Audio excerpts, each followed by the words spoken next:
देखो भाई, अगर बात करें इंडिया के टॉप सेलिंग कार्स की तो उनमें से कुछ के नाम आपको भी पता होंगे और नहीं भी पता होंगे तो एक बार गूगल करोगे आपको बहुत सारी लिस्ट देखने को मिल जाएंगी।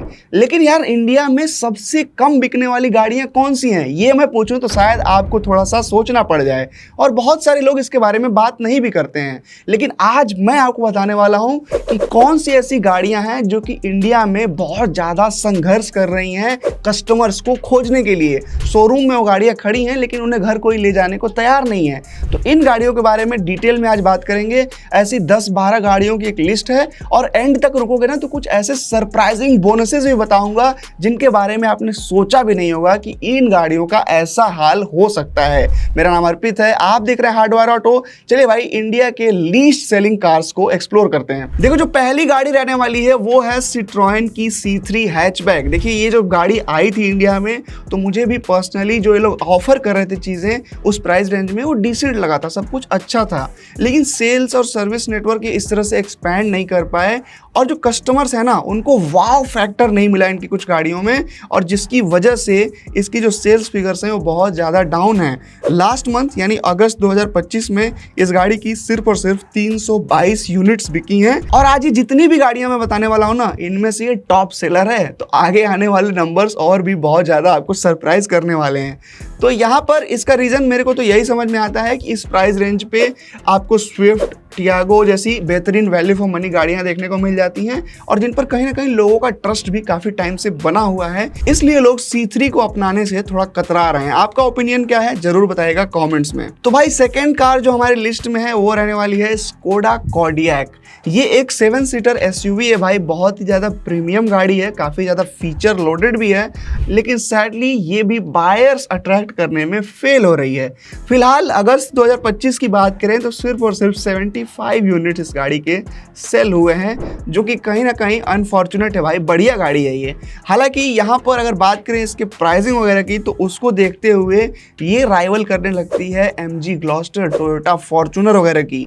और टोयोटा फॉर्च्यूनर की जो टेरिटरी है ना भाई, वो बहुत ज़्यादा डेंजरस है फिलहाल किसी भी गाड़ी के लिए। जो भी उनके आसपास जाता है उसका हश्र बहुत अच्छा नहीं होता है in terms of sales figures. आपका क्या मानना है, क्यों नहीं बिक पा रही है स्कोडा कॉर्डियक, जरूर बताइएगा कमेंट्स में। अगली गाड़ी है भाई सिट्रोएन की ही C3 एयरक्रॉस। इसके भी सेल्स फिगर्स कुछ बहुत ज्यादा खास नहीं है। खास क्या, मैं तो इनको बहुत बुरा कहना चाहूंगा। अगस्त 2025 में सिर्फ 45 यूनिट्स ही इस गाड़ी की बेच पाए हैं ये लोग। और यहाँ पे जो इसकी स्टार्टिंग एक शोरूम प्राइस है ना GST 2.0 के बाद से 8.3 लाख रुपीस के आसपास रहने वाली है। यानी ये राइवल करती है टाटा नेक्सॉन, Hyundai वेन्यू, किया सोनेट टाइप की गाड़ियों को। एक तरह से आप कॉम्पैक्ट SUV इसे कह सकते हैं। लेकिन यहाँ पर भी अगेन जो मैंने आपको शुरू में बताया, सिट्रोएन के जो प्रॉब्लम्स हैं इस गाड़ी के साथ भी वही दिक्कतें मेरे हिसाब से आ रही होंगी जिसकी वजह से ये सेल नहीं हो पा रही है। अगली गाड़ी है भाई वॉक्सवैगन की गोल्फ GTI। जब ये गाड़ी इंडिया में आई थी बहुत ज्यादा हाइप थी, ऐसा लग रहा था कि भाई लोग फूले नहीं समा रहे हैं, परफॉर्मेंस एंथुसियास्ट भाई लगभग पागल हो गए थे। लेकिन यहाँ पर सेल्स में वो चीज ट्रांसलेट नहीं हो पा रही है क्योंकि ये कंप्लीटली CBU यूनिट था भाई। तो इसकी जो प्राइसिंग है ना वो बहुत ही ज्यादा हाई है जो भी ये वैल्यू ऑफर करती है उसके लिए। हालांकि यूनिक जरूर है ये, उस तरह का और कुछ आपको उस प्राइस रेंज पे देखने को नहीं मिलता है। लेकिन भाई फिर भी 50-52 लाख रुपए एक हैचबैक के लिए, जो कि सिर्फ और सिर्फ ड्राइवर के लिए बनी है, इंडिया में इस तरह के बायर्स अभी भी बहुत कम हैं। और लास्ट मंथ इसकी सिर्फ 36 यूनिट्स ही बिक पाई थी, जो कि नंबर्स में आप देखोगे तो बहुत कम है। लेकिन हालांकि इस तरह की गाड़ी के लिए मुझे लगता है कि ठीक ठाक ही है। आपका क्या ओपिनियन है बताइएगा कमेंट्स में। भाई, अगली गाड़ी जो हमारे लिस्ट में है ना, इसने मुझे बहुत ज्यादा सरप्राइज कर दिया कि इतने अच्छे value for money features offer करने के बाद भी इसका सेल्स फिगर में ये हाल हो गया। मैं बात कर रहा हूँ भाई Hyundai Ioniq 5 की। यहाँ पर अगस्त 2025 में इसकी सिर्फ और सिर्फ 14 यूनिट्स बिकी हैं। जी हाँ, सिर्फ 14 लोग Ioniq 5 अपने घर ले गए हैं, जो कि आपको बहुत कुछ बताता है। EVs आर फ्यूचर, ये तो हम बहुत सुन रहे हैं, लेकिन मुझे नहीं लगता है कि वो फ्यूचर अभी बहुत नियर है, बहुत दूर है वो फ्यूचर। अभी आने में उसको यहाँ पे बहुत समय लगने वाला है। इतनी बढ़िया गाड़ी, इतनी ज़्यादा value for money, decent range, बेहतरीन परफॉर्मेंस, बेहतरीन सीटिंग कंफर्ट, उसके बाद भी ये हाल हो रहा है भाई सेल्स फिगर्स में। और अगर बात करें इसके राइवल्स की ना, ना, BYD 803 की EV6 वगैरह हैं, उनका भी हाल कोई बहुत अच्छा नहीं है।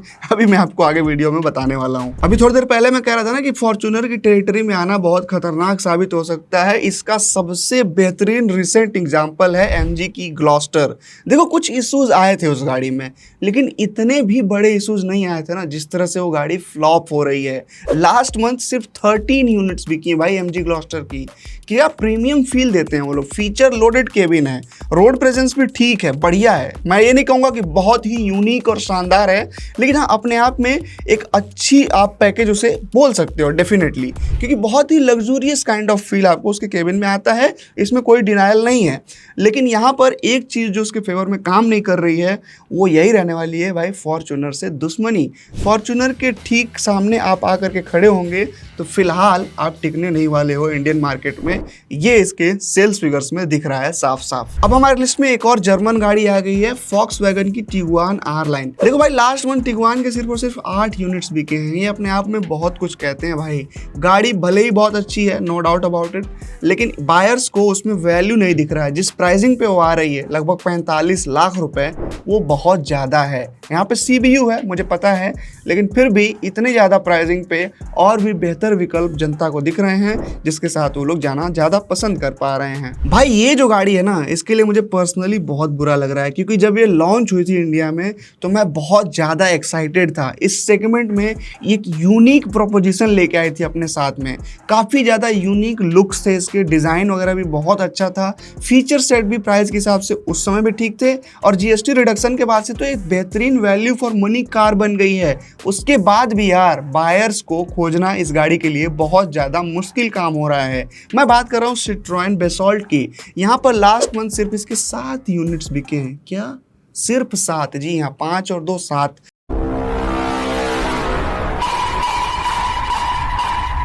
ये गाड़ी भाई इतनी कम सेल्स तो डिजर्व नहीं करती है भाई, इसके बेहतरीन नंबर्स होने चाहिए थे। अगर बात करें इसके राइवल्स की तो एग्जैक्टली तो टाटा कर्व की राइवल हुई है, कूपे SUV हैं दोनों, लेकिन हाँ आप यहाँ पे कह सकते हो काइंड ऑफ Hyundai क्रेटा वगैरह भी इसकी राइवल बन सकती हैं, कॉम्पैक्ट SUV जो भी है ना, तो ये लोग भी अपने आप को उसी कैटेगरी में पोजिशन करते हैं। यहाँ पर मुझे ऐसा लगता है कि इंडियन बायर्स थोड़ा सा इस गाड़ी के साथ में इनजस्टिस कर रहे हैं, थोड़े बेटर नंबर्स ये डिजर्व करती है। आपका क्या ओपिनियन है बताइएगा। अगली गाड़ी आ गई है भाई अमेरिका से, मैं बात कर रहा हूँ जीप ग्रैंड चिरोकी की। इसकी लास्ट मंथ सिर्फ और सिर्फ 6 यूनिट्स बिकी हैं। अमेरिका क्या कहता था, अब इंडियन बायर्स क्या कह रहे हैं।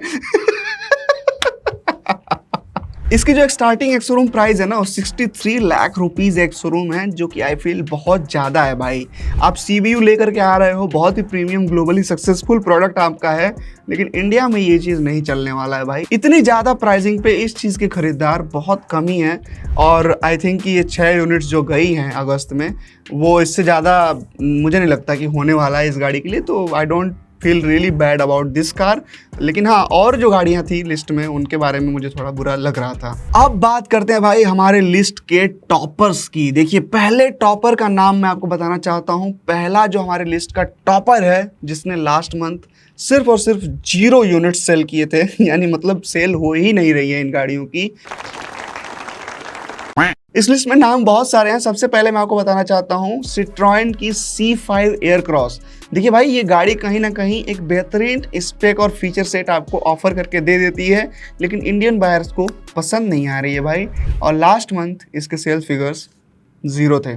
और C5 एयरक्रॉस ना टॉप पोजीशन पे इस बार अकेले नहीं खड़ी है, इसका साथ देने के लिए किया EV6, किया EV9 और निसान की X-Trail भी वहाँ पे मौजूद हैं। इन सारे गाड़ियों ने कलेक्टिवली जो सेल किया है उसको जोड़ने के बाद नंबर एग्जैक्टली सेम आ रहा है, यानी कि 0। तो ये हाल था भाई कुछ इंडिया की लीस्ट सेलिंग व्हीकल्स का। इनमें से कौन सी गाड़ी ऐसी है जो आपकी ओपिनियन में थोड़ा ज़्यादा सेल डिजर्व करती है? मेरे लिए तो Citroën Basalt रहने वाली है। आई फील उस गाड़ी को थोड़ा ज़्यादा कद्र मिलनी चाहिए और ज़्यादा उसके सेल फिगर्स होने चाहिए। आपका क्या मानना है बताइएगा कॉमेंट्स में, और हार्डवायर ऑटो को सब्सक्राइब कर लीजिएगा ऐसी ही बेहतरीन वीडियोज़ को देखते रहने के लिए। Thank you.